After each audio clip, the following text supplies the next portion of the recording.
Reza Aslan had written Zealot, and there was a huge problem that he wrote on Christianity when he was a Muslim.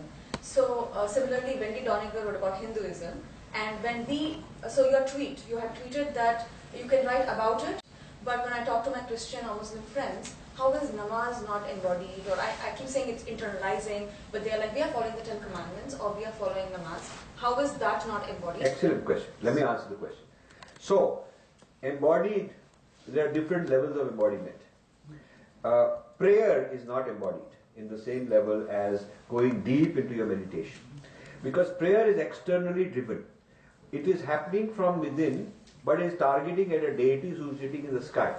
A dualist model of a dualistic cosmology, God who is external to the world, who is not immanent, who is certainly not a voice within, but who is sitting out there, and I have to obey him. And his message came through the prophet in history, thousands of years ago, in a faraway place, thousands of miles away.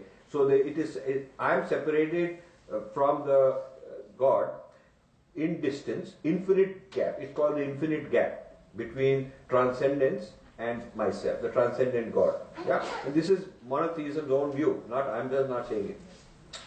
This infinite gap between God and me, God bridged historically through prophets that God chose. I have no access to him. He's got no website, no toll-free number. I cannot click and say, okay, God, hey, here you are, come on, chat, line on. You can't do IM, SMS with God. There's no such connection. Because God is not, he's got do not disturb, he's not available.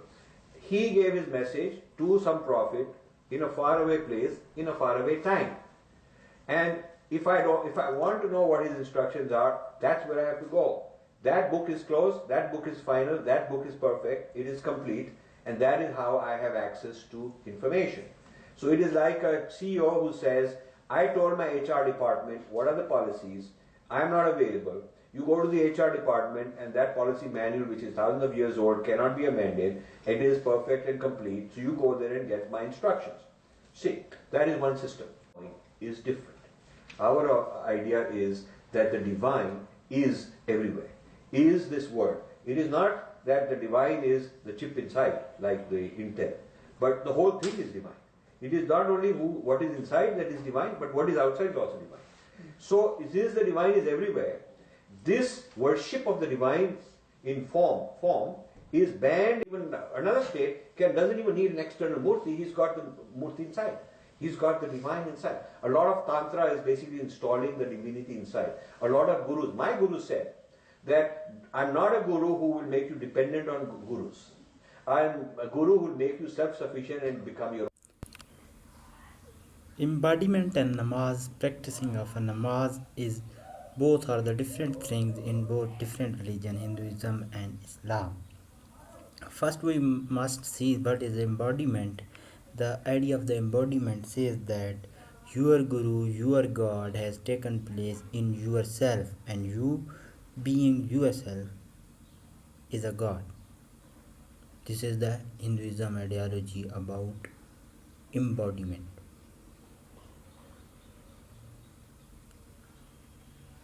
We all know that perfection is the inaudibility of a human being, and nothing is perfect in this world. There is only one thing is perfect, and that is a God only. In all religion that is accepted, that ideology is accepted in all religion. By this ideology, the Hinduism's ideology about the embodiment goes false, because they are saying that they become their self Guruji, they become their self Ram, they become their self any other thing. So if they think that the Islam says that is a blasphemy, and they didn't think it as blasphemy, that is their holiness of their mind. Because all religion that is followed ideology for God becomes false and went wrong in this way. First thing is that. Second thing, what is namaz? Namaz is practiced by the Muslims, and they are doing it. They are practicing namaz. That is a relation to their Allah Almighty.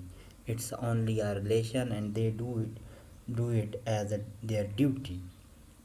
And when they go in Mecca, and do such kind of prayer, they show the unity, because the American Muslim, European Muslims, Asian Muslim, the Muslim from all over the world gathered in a same place, do a same purpose, same thing, do a same prayer. In this way they show unity, and they give the message that they are one, being a Muslim, and they did it. It That's why they have only one hotspot, and did they did and they show unity by this purpose.